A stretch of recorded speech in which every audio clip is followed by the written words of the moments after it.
सदर पीटीआई परवेज इलाही coat Lakhpat jail से रिहा, ज़हूर इलाही पैलेस पहुंच गए। अहलिया और दीगर अफराद ने इस्तकबाल किया। परवेज इलाही कहते हैं, मैं साबित कदम रहा, जजों ने हक और सच का साथ दिया। गुजरात के लोगों को ज्यादतियां और जुल्म सहना पड़ा, हमारा मैंडेट तक चुराया गया। शुजात साहब के बच्चों से मैंडेट वापसी तक कोई बात नहीं होगी। गिरफ्तारी और जुल्म में सबसे अहम किरदार मोहसिन नकवी का रहा। बानी पीटीआई के साथ था और हमेशा रहूंगा। लाहौर हाई कोर्ट ने पंजाब असम्बली भर्ती केस में चौधरी परवेज इलाही की दरखास्त जमानत मंजूर करते हुए उन्हें रिहा करने का हुक्म दिया था। पुलिस ने सदर पीटीआई को 23 अक्टूबर 2023 को गिरफ्तार किया था।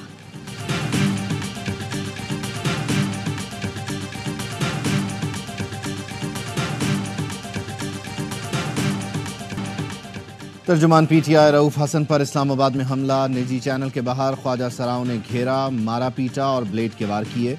रऊफ हसन के चेहरे पर गहरा जख्म आया, 19 टांके आए। सीसीटीवी फुटेज में ख्वाजा सराओं के ग्रुप को हमला करते देखा जा सकता है। पीटीआई रहनुमा ख्वाजा सराओं से बचने की कोशिश करते रहे। रऊफ हसन ने पुलिस को इब्तदाई बयान भी रिकॉर्ड करवा दिया। कहा, रिकॉर्डिंग के बाद जब चैनल से निकला तो 4 मुल्जिमान ने हमला किया। मुल्जिमान बज़ाहिर ख्वाजा सरा नजर आ रहे थे। मुल्जिमान ने कत्ल की नीयत से तेज धार आले से हमला किया। इब्तदाई तिब्बी इमदाद के बाद पीटीआई रहनुमा घर चले गए। रऊफ हसन पर गुज़श्ता रोज भी ख्वाजा सराओं ने हमले की कोशिश की थी।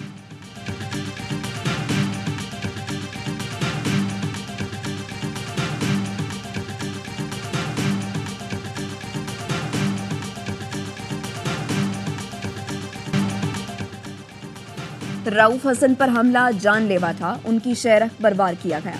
अल्लाह ने उन्हें दूसरी जिंदगी दी। चेयरमैन पीटीआई बैरिस्टर गौहर ने कहा, रऊफ हसन की किसी के साथ दुश्मनी नहीं।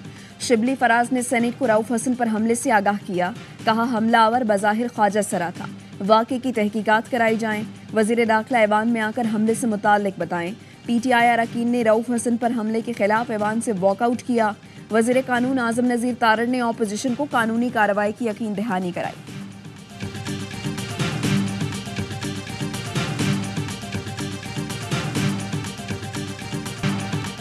मैं अपने बयान के जेर जबर पर भी कायम हूँ। लोगों को बुलाकर पगड़ियाँ उछाली जा रही हैं। पाकिस्तान का अदालती निज़ाम इस वक्त 140वें नंबर पर है। सारा इनाम केस में कुछ नहीं हुआ। जज की बीवी ने बच्ची पर तशद्दुद किया, किसी को पता नहीं जज की बीवी कहाँ गई। कांस्टेबल को जान से मार दिया जाता है और अदालत मुल्जिम को बरी करती है। फैसल वावडा का सेनेट में खिताब। कहा, भुट्टो को फांसी दी गई और 40 साल बाद अदालत ने गलती मान ली। आसिफ अली जरदारी को 14 साल कैद की सजा हुई और कहा गया गलती हो गई। नवाज शरीफ को बेटे से तनख्वाह न लेने पर सजा दी गई। बानी पीटीआई की हुकूमत के खिलाफ रात को अदालतें खुल गईं। फैसल वावडा ने रऊफ हसन पर हमले की मजम्मत करते हुए कहा, शुक्र अदा करता हूं कि मैं हमले के वक्त सेनेट में हूं। आजकल कहीं गैस बंद हो जाए, बिजली बंद हो जाए, कोई तौहीन कर दे या कुछ और हो जाए तो मेरा नाम आ जाता है। लोगों को मुझसे बहुत ज्यादा मोहब्बत है।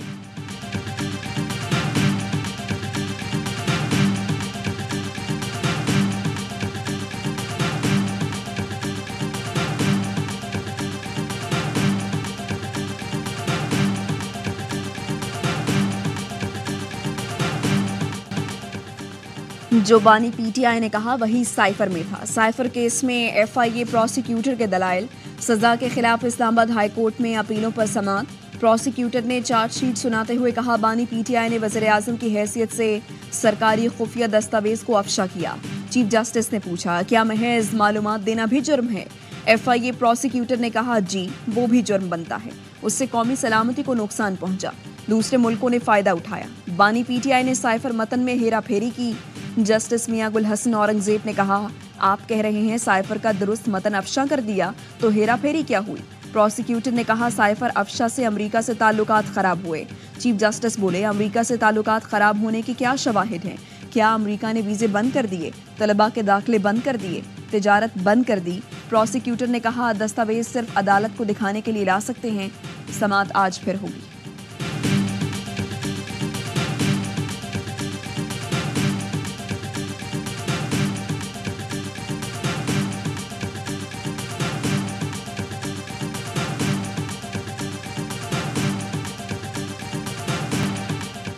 शायर अहमद फरहाद की बाजियाबी, हुकूमत को जुमे तक की मोहलत। अटॉर्नी जनरल ने अहमद फरहाद को बाजियाब करवाने की जिम्मेदारी ले ली।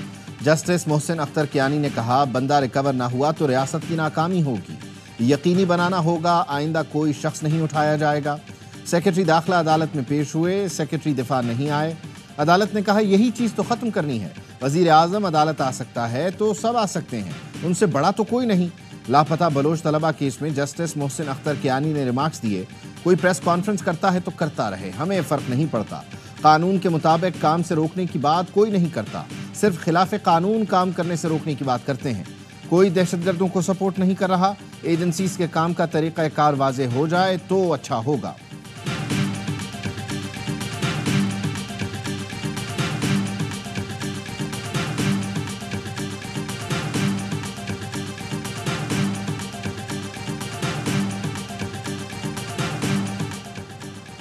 पेमरा ने ज़ेरे समात केसेस से मुताल्लिक खबरें चलाने पर पाबंदी आयद कर दी। पेमरा ने हिदायत जारी की, किसी भी केस का हतमी फैसला आने तक टीवी चैनल्स अदालती समात की खबर नहीं चलाएंगे।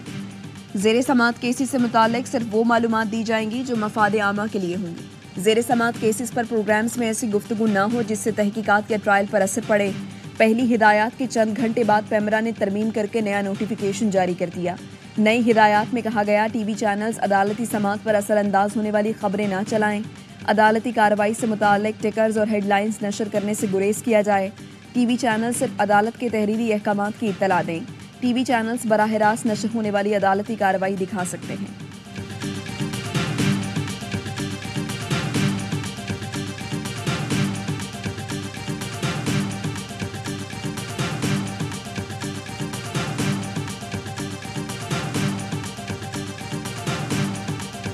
जिंदा है सहाफी, जिंदा है, जिंदा है सहाफी, जिंदा है, जेलू में जाके जिंदा है। एक पर हमला, एक पर हमला, सब पे हमला। पंजाब असम्बली में हतक इज्जत बिल की मंजूरी, सहाफ़ियों का शदीद रद्द अमल काला कानून करार दिया। हतक इज्जत कानून और कोयटा प्रेस क्लब की बंदिश के खिलाफ इस्लामाबाद में एहतजाज। मुकर्रीन ने कहा, पंजाब हुकूमत का हतक इज्जत का कानून मुतनाज़ है। जमहूरियत मजबूत न होने की वजह से सहाफ़त को खतरात रहते हैं। कोयटा प्रेस क्लब की तालाबंदी, सहाफ़ियों पर हमला है। रहनुमा PFUJ लाला असद पठान ने कहा, हतक इज्जत बिल पर पंजाब हुकूमत ने सहाफ़ियों को धोखा दिया। प्रोग्राम दी रिपोर्टर्स में गुफ्तगू करते हुए लाला असद पठान ने कहा, हतक इज्जत कानून जैसे काले कवानीन को मानते हैं न मानेंगे। पुराने हतक इज्जत कवानीन में मसाइल हैं तो तरामीम लाकर दुरुस्त करें।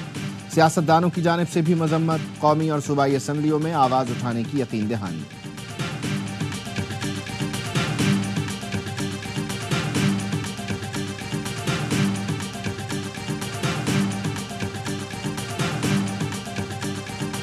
जब आप मीडिया का गला घूंटते तो आप पाकिस्तान का गला घूंटते। जितने बुरे वक्त से आज सहाफियों गुजर रहे हैं, मीडिया गुजर रहा है, मेरा नहीं ख्याल कि इतनी पाबंदियां डिक्टेटरशिप के अलावा कभी लगी होंगी। रेगुलेट मीडिया को क्या करना है? मैं तो मीडिया रेगुलेशन में बिल्कुल यकीन नहीं रखती। और कल को अगर मुस्लिम लीग नून इक़्तिदार में आ भी जाती है, ये वादे मैं उस दिन भी याद रखूँ। मरियम नवाज ऑपोजिशन में आज़ाद मीडिया की अलमबरदार, हुकूमत में आकर मीडिया पर ही वार।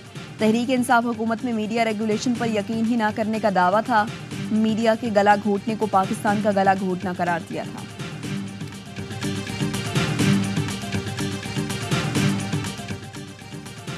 पाकिस्तान और जर्मनी का मुख्तलिफ शोबों में ताउन जारी है। जर्मनी के साथ एक अरसे से अच्छे ताल्लुकात हैं। वज़ीर आज़म शहबाज शरीफ की जर्मन वफ़द से उन्हीं की ज़बान में गुफ्तगू। दो तरफ़ा तिजारत और सरमायाकारी की मौजूदा सतह को मज़ीद वसअत देने की ख्वाहिश का इजहार। कहा, जर्मनी के साथ मुख्तलिफ शोबों में ताउन बढ़ाने के लिए पुरअज़्म है। जर्मन वफ़द ने कार्बन क्रेडिट मार्केट में सरमायाकारी में दिलचस्पी का इजहार किया।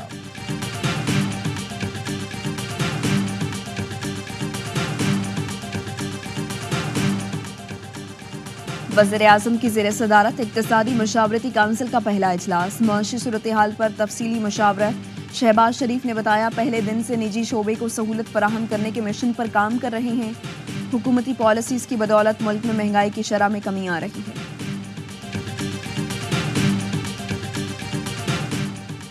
सऊदी वली अहद शहजादा मोहम्मद बिन सलमान ने पाकिस्तान के साथ दहशतगर्दी की रोकथाम और तवानाई के दो तरफ़ा मुआहिदे की मंजूरी दे दी।